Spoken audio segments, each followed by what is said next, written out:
북한의 최고 지도자인 김정은의 숨겨진 개인 공간에서 어떤 일이 일어나는지 아무도 알 수 없다고 합니다. 심지어 리설주조차도 함부로 들어갈 수가 없는 곳이라고 하는데요. 하지만 들어간 사람들은 모두 임무와 말합니다. 차라리 죽는 게 낫다고 말이죠. 대체 그곳에서 무슨 일이 일어나는 걸까요? 안녕하세요. 저는 탈북민 한소연이라고 합니다. 그의 손이 제 어깨에 닿는 순간 온몸에 전율이 흘렀습니다. 마주치고 싶지 않은 눈빛, 도망칠 수 없는 그 방. 그 순간 제 인생이 산산조각 나는 것을 느꼈죠.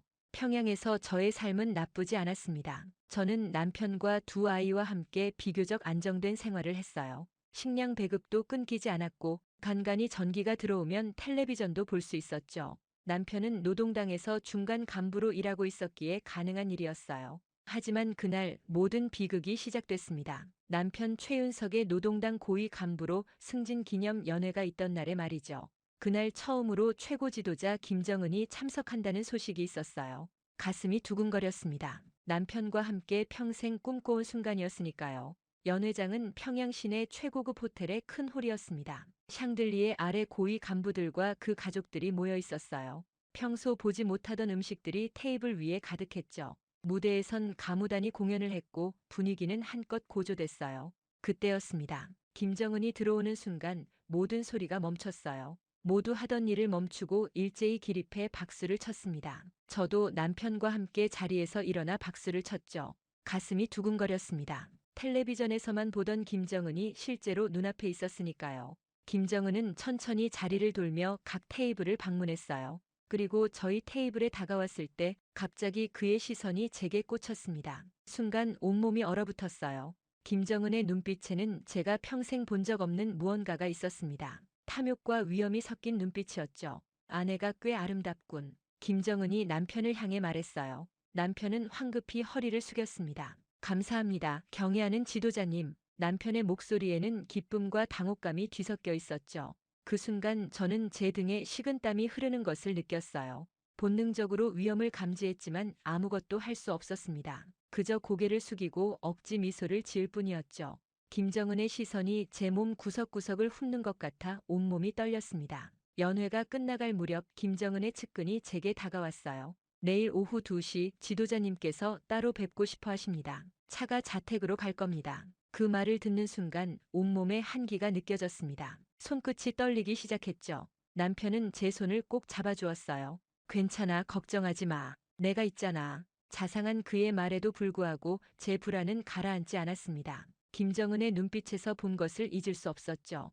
그것은 권력자의 욕망이었습니다. 그날 밤 집에 돌아와 아이들이 평화롭게 자는 모습을 보며 가슴이 찢어질 것 같았어요. 창문 너머로 평양의 어두운 밤하늘을 바라보며 생각했습니다. 내일 무슨 일이 벌어질지 모르지만 분명 제 삶은 더 이상 같지 않을 거란 확신이 들었죠. 그리고 다음 날 오후 검은색 승용차가 제 집 앞에 멈췄어요. 심장이 귀까지 들릴 정도로 뛰었죠.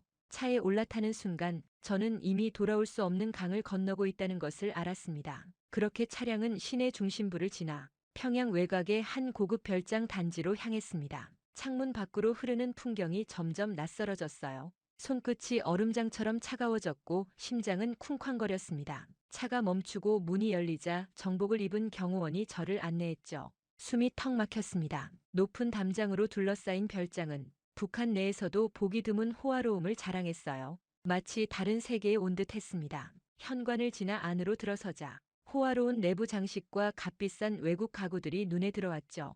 다리가 후들거려 걷기조차 힘들었습니다. 경호원은 저를 2층의 한 방으로 안내했어요. 문이 열리고 그 방에 들어서는 순간 저는 김정은과 단둘이 남겨졌습니다. 온몸이 얼어붙었어요. 그는 소파에 앉아 술을 마시고 있었죠. 그의 얼굴에 번진 미소가 공포심을 불러일으켰습니다. 앉게, 편하게. 김정은의 목소리가 방 안에 울려 퍼졌어요. 저는 떨리는 다리로 그의 맞은편 소파에 앉았습니다. 손은 무릎 위에서 꼭 쥐었고 시선은 바닥을 향했죠. 심장이 가슴을 뚫고 나올 것만 같았습니다. 김정은은 천천히 일어나 제게 다가왔어요. 그의 숨결이 제 목덜미에 닿을 때 온몸에 소름이 돋았습니다. 오늘부터 자주 보게 될 거야. 그렇게 그의 손이 제 어깨에 닿았을 때 저는 얼어붙었죠. 저항할 수 없다는 무력감이 엄습했습니다. 그 후 벌어진 일은 지금도 떠올리기 끔찍해요. 저는 마치 제 몸에서 빠져나와 천장에서 그 모든 것을 지켜보는 듯 했습니다. 눈물이 볼을 타고 흘렀지만 소리조차 낼 수 없었죠.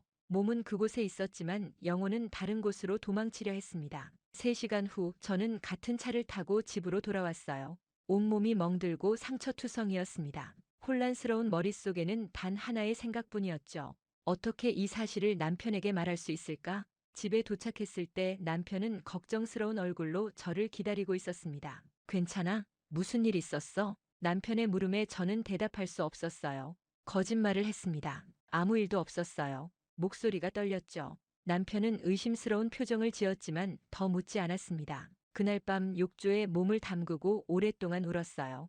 뜨거운 물에 몸을 담가도 더러움이 씻겨나가지 않는 느낌이었습니다. 자신이 더럽혀졌다는 느낌이 온몸을 지배했죠. 목구멍까지 차오르는 울음을 삼키며 아이들이 듣지 못하게 입을 틀어막았습니다. 그리고 이틀 후 같은 차가 다시 왔어요. 그리고 또다시 일주일에 2번, 때로는 3번. 매번 저는 영혼이 조금씩 죽어가는 것을 느꼈습니다. 집에서는 점점 말수가 줄었고 밤에는 악몽에 시달렸죠. 남편과 아이들은 제 변화를 알아챘지만 이유를 물을 수 없었어요. 그들도 알았습니다. 북한에서 묻지 말아야 할 것들이 있다는 것을. 그렇게 한 달이 지났을까요? 저는 더 이상 전과 같은 사람이 아니었습니다. 거울 속 제 모습은 낯설었어요.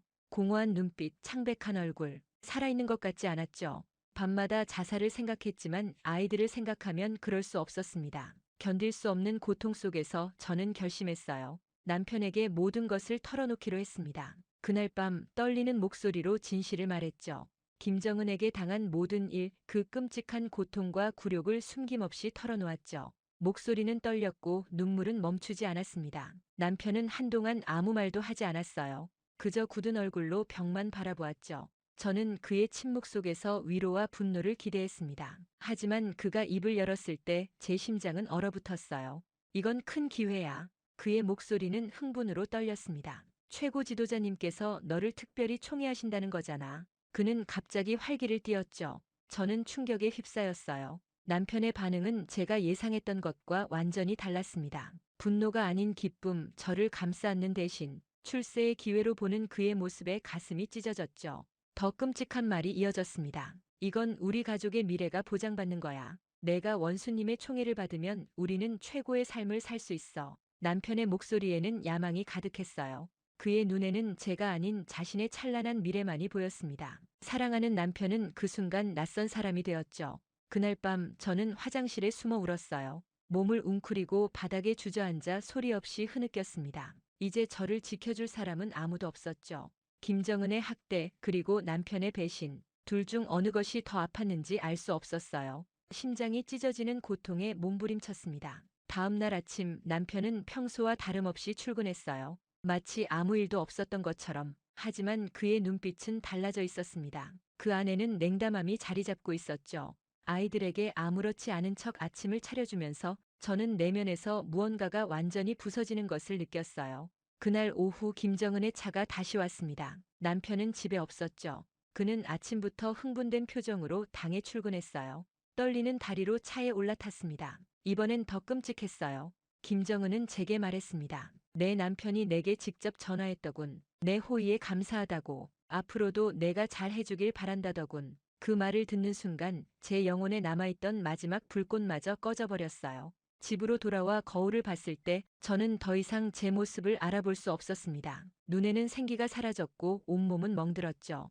아이들이 학교에서 돌아온 후 그들의 순수한 눈빛을 마주할 용기조차 나지 않았어요. 밤이 깊어지고 저는 아파트 베란다에 서 있었습니다. 10층에서 바라보는 평양의 밤은 어둠에 잠겨 있었어요. 불빛 하나 없는 도시는 제 마음처럼 칠흑 같았죠. 난간을 꽉 붙잡은 채 저는 끝없는 어둠을 내려다봤습니다. 한 발만 내디디면 모든 고통이 끝날 것 같았어요. 가슴이 터질 듯이 아팠습니다. 그러나 방 안에서 들려오는 아이들의 숨소리가 저를 붙잡았어요. 그들에게는 엄마가 필요했습니다. 떨리는 다리로 베란다에서 물러섰죠. 살아야 했습니다. 아이들을 위해서라도. 다음 날 기적처럼 한 통의 전화가 걸려왔어요. 생소한 목소리였습니다. 저는 박민준입니다. 당신을 도울 수 있을 것 같습니다. 그 순간 제 인생에 희미한 빛이 스며들기 시작했죠. 그렇게 박민준의 전화를 받은 후 저는 그가 알려준 평양 외곽의 작은 찻집에서 만남을 가졌습니다. 가슴은 두근거렸고 주변을 계속 살피며 앉았어요.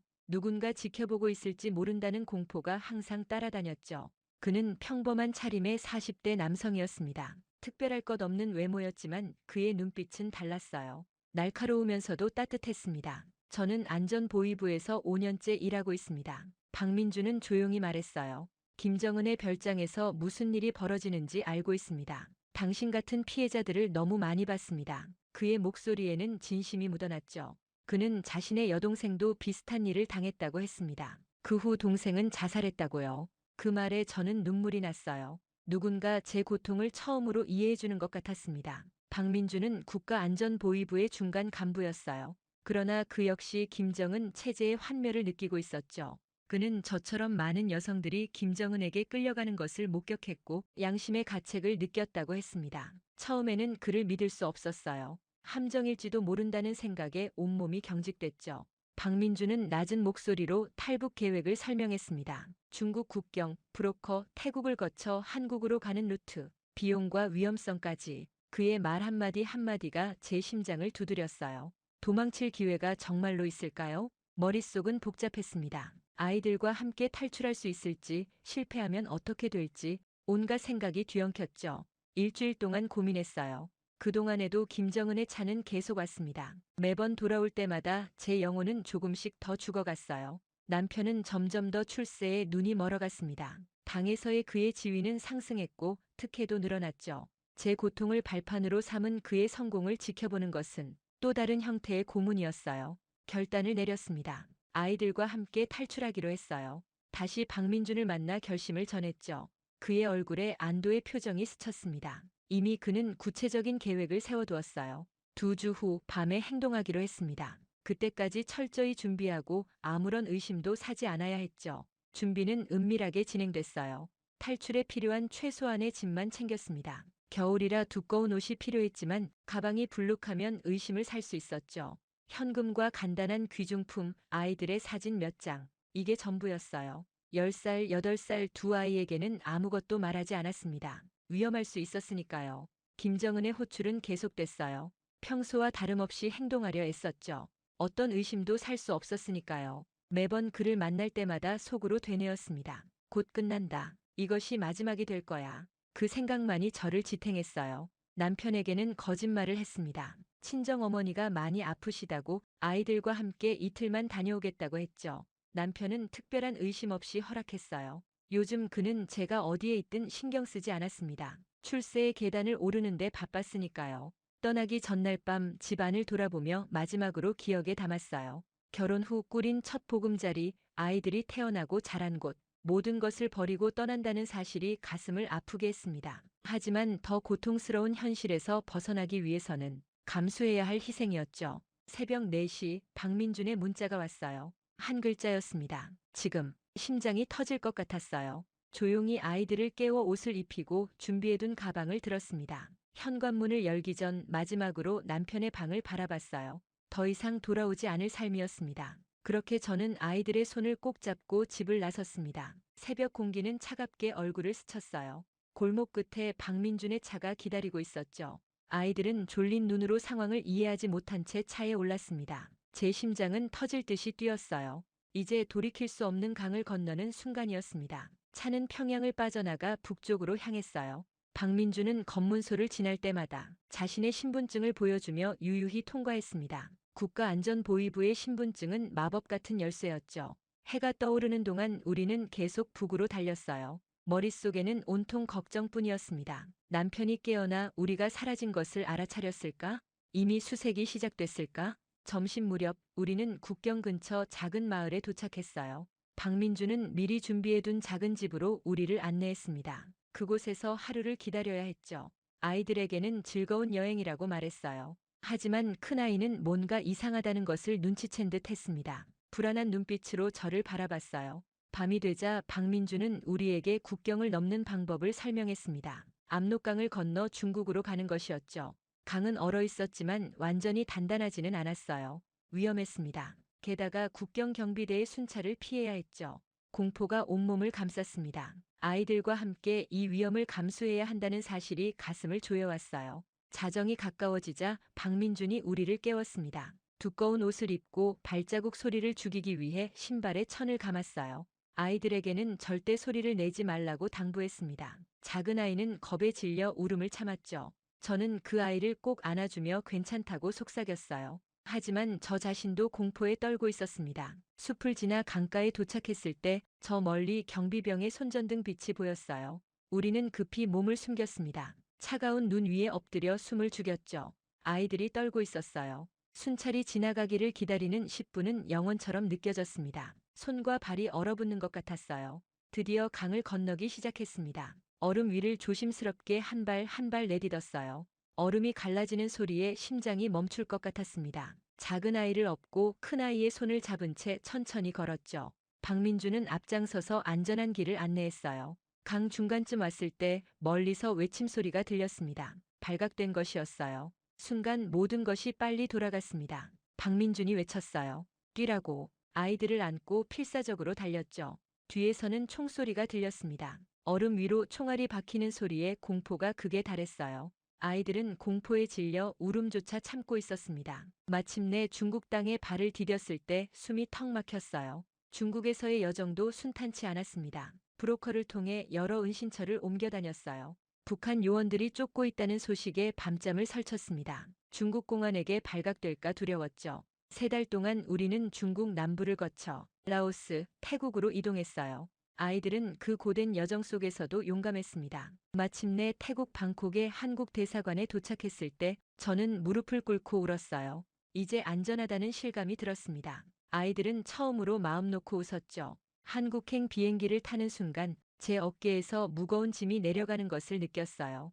김정은의 소나기에서 그 끔찍한 악몽에서 벗어났다는 안도감이 온몸을 감쌌습니다. 이후 마침내 인천공항에 도착했을 때 눈부신 불빛에 잠시 현기증이 났습니다. 북한에서는 상상도 할 수 없었던 밝기였어요. 아이들은 놀란 눈으로 주변을 둘러보았죠. 국가정보원 요원들이 우리를 맞이했습니다. 친절했지만 경계심이 느껴졌어요. 그들은 우리를 검은색 승합차에 태웠습니다. 도착한 국정원에서의 조사는 2달 동안 계속됐어요. 매일 같은 질문들이 반복됐습니다. 북한에서의 생활, 탈북 경로, 아는 사람들에 대한 정보. 때로는 같은 질문을 다른 방식으로 물었죠. 스파이가 아닌지 확인하는 과정이었어요. 김정은에 관한 질문이 나올 때마다 몸이 얼어붙었습니다. 그 기억을 떠올리는 것만으로도 고통스러웠죠. 아이들은 저보다 빨리 적응했어요. 처음 보는 과자와 장난감에 신기해했습니다. 텔레비전에서 나오는 화려한 영상에 눈을 떼지 못했죠. 그러나 밤이 되면 악몽에 시달렸어요.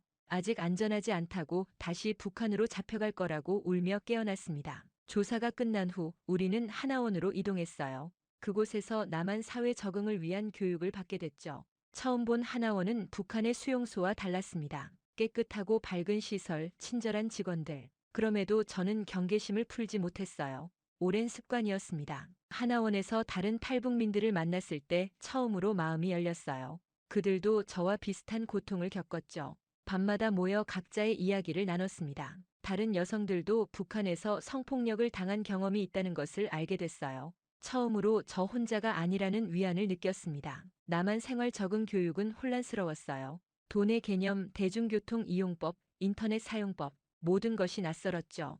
컴퓨터를 처음 만졌을 때 그 복잡함에 좌절했습니다. 북한에서는 상상도 못했던 기술이었어요. 매일 새로운 것을 배우는 과정은 힘들지만 흥미로웠습니다. 가장 어려웠던 것은 언어였어요. 같은 한국어인데도 나만의 단어들은 낯설었습니다. 헬스장, 리모컨, 인터넷. 모르는 단어가 나올 때마다 당황했죠. 사람들이 빠르게 말할 때면 알아듣지 못해 부끄러움을 느꼈어요.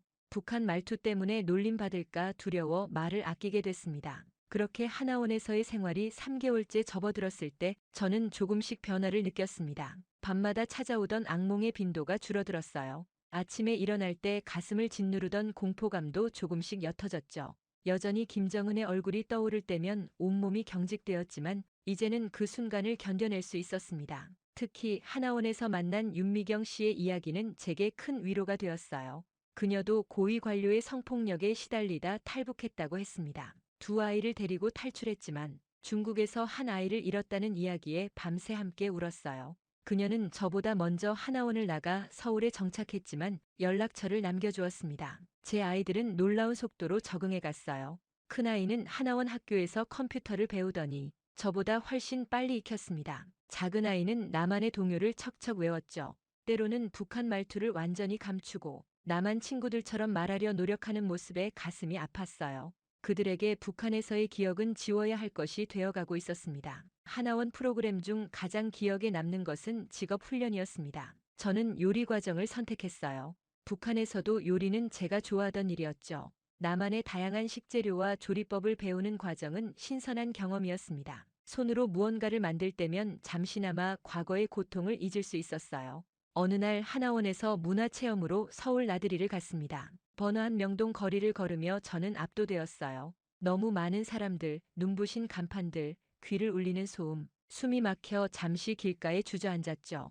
박상미 선생님이 제 곁에 앉아 괜찮다고 시간이 걸리는 과정이라고 말씀해 주셨습니다. 또 다른 탈북민 박지원 씨의 성공 이야기는 제게 희망을 주었어요. 그는 탈북 후 10년 만에 자신의 음식점을 열었다고 했습니다. 처음엔 설거지부터 시작했지만 포기하지 않았다는 그의 이야기에 용기를 얻었어요. 언젠가 저도 이곳에서 새 삶을 만들어갈 수 있을 거란 믿음이 생겼습니다. 하나원을 나갈 날이 다가올수록 설렘과 두려움이 교차했어요. 정부에서 제공하는 임대 아파트, 정착 지원금, 취업 알선 등 실질적인 도움이 준비되어 있었지만 낯선 세상에 홀로 서야 한다는 생각에 밤잠을 설쳤습니다. 그러나 아이들의 밝아진 얼굴을 볼 때면 용기가 솟았어요. 마지막 날 하나원 동기들과 작별 인사를 나누며 눈물을 흘렸습니다. 같은 아픔을 나누었던 그들은 이제 제 가족과 같았어요. 서로의 연락처를 교환하고 힘들 때 연락하자고 약속했습니다. 하나원을 나서는 순간 두려움보다 희망이 더 크게 다가왔어요.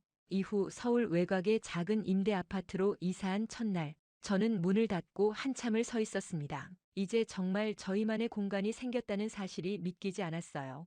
25평 남짓한 공간이었지만 북한에서의 집보다 훨씬 넓고 깨끗했습니다. 아이들은 신이 나서 방을 뛰어다녔죠. 창문 밖으로 보이는 도시의 풍경은 여전히 낯설었지만 이제는 두렵지 않았습니다. 정착 후 첫 과제는 아이들의 학교 적응이었어요. 큰아이는 초등학교 4학년, 작은아이는 2학년으로 편입했습니다. 처음 며칠간은 매일 울면서 학교에 가기 싫다고 했어요. 북한 말투로 놀림받는다고 했죠. 가슴이 찢어지는 느낌이었습니다. 그러나 놀랍게도 한 달이 지나자 아이들은 남한 친구들을 사귀기 시작했어요. 학교 선생님들의 따뜻한 관심 덕분이었습니다. 저는 취업 준비에 몰두했어요. 하나원에서 배운 요리 실력을 살려 식당에서 일하기 시작했습니다. 처음에는 단순히 설거지와 야채 손질만 했죠. 북한 출신이라는 사실을 알리지 않았어요. 말투를 숨기기 위해 최대한 적게 말했습니다. 매일 밤 거울 앞에서 남한 말투를 연습했죠. 때로는 억울한 마음이 들었지만 살아남기 위해 필요한 과정이라고 생각했어요. 직장에서 첫 월급을 받던 날의 기쁨은 잊을 수 없습니다. 비록 적은 돈이었지만 제 힘으로 번 돈이었어요. 아이들에게 처음으로 원하는 장난감을 사줬습니다. 그들의 환한 웃음을 보며 모든 고생이 가치 있다고 느꼈죠. 점점 요리 실력을 인정받아 주방 보조로 승진했어요. 한식을 배우는 과정은 쉽지 않았지만 포기하지 않았습니다. 박민준 씨와는 정기적으로 연락을 주고받았어요. 그는 탈북 후 한국에 와서 저와 아이들의 적응을 돕고 있었습니다. 처음에는 단순한 고마움이었지만 시간이 지날수록 그에 대한 감정이 깊어졌어요. 그의 따뜻한 배려와 진심 어린 보살핌이 제 마음의 상처를 조금씩 치유해 주었죠. 김정은에게 당한 트라우마로 남성을 두려워했지만 박민준은 달랐습니다. 그는 언제나 제 의사를 존중하고 천천히 기다려 주었어요. 우리는 주말마다 아이들과 함께 공원에 가거나 영화를 보며 소중한 시간을 쌓아갔습니다. 그러던 어느 날 아이들의 학교 공개 수업에 참석했을 때였어요. 큰아이가 자신있게 발표하는 모습을 보며 가슴이 뭉클해졌습니다. 북한 말투는 거의 사라졌고 이제는 완전히 나만의 아이가 되어 있었죠.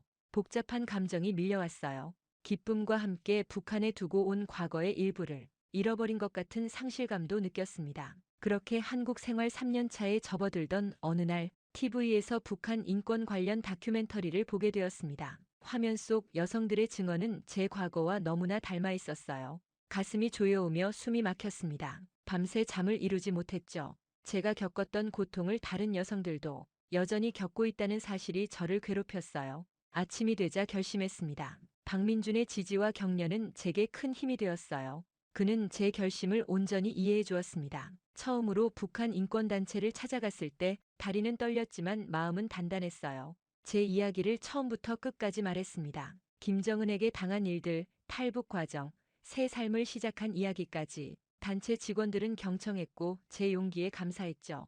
첫 증언은 작은 모임에서 시작되었어요. 20명 정도의 청중 앞에서 떨리는 목소리로 북한의 현실을 전했습니다. 말을 이어갈수록 목소리는 점점 단단해졌어요. 이야기를 마치자 많은 이들이 눈물을 흘렸습니다. 그들의 반응에서 제 이야기가 중요하다는 것을 깨달았죠. 점차 더 큰 행사에 초대받기 시작했어요. 대학교 시민단체, 때로는 국제포럼까지 제 증언이 뉴스에 나오기도 했습니다. 처음엔 얼굴을 가리고 출연했지만 나중에는 당당히 모습을 드러냈어요. 북한에 남겨진 사람들의 안전을 위협할 수 있다는 두려움이 있었지만 침묵보다는 진실을 알리는 것이 더 중요하다고 느꼈습니다. 인권 활동을 하면서 박민준과의 관계는 더욱 깊어졌어요. 그는 제 옆에서 묵묵히 지원해 주었습니다. 함께 자료를 정리하고 발표 연습을 도와주었죠. 그의 따뜻한 품은 제게 안전한 피난처가 되었어요. 아이들도 박민준을 아빠처럼 따랐습니다. 우리는 점점 진짜 가족이 되어갔어요.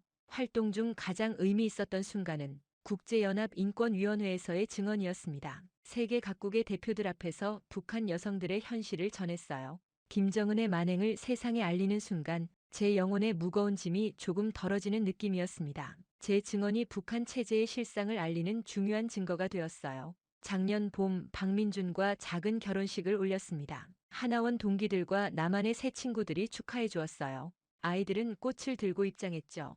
결혼식 날 제 마음은 평화로웠습니다. 김정은의 그림자는 이제 저를 따라다니지 않았어요. 박민준의 사랑은 제 상처를 치유해 주었습니다. 지금도 저는 북한에 남겨진 여성들을 위한 활동을 계속하고 있어요. 탈북민 여성들을 위한 상담 프로그램도 운영합니다. 그들이 저처럼 트라우마를 극복하고 새 삶을 시작할 수 있도록 돕고 싶어요. 때로는 과거의 기억으로 여전히 힘든 밤이 있지만 이제는 그것을 이겨낼 힘이 있습니다. 북한에 있는 모든 사람들, 특히 여성들에게 말하고 싶습니다. 당신들은 혼자가 아니라고, 자유의 세계에서 당신들의 목소리가 되어줄 사람들이 있다고, 언젠가 북한의 모든 사람들이 자유롭게 될 그날까지 저는 계속해서 목소리를 높일 것입니다. 그것이 제가 살아남은 이유이니까요.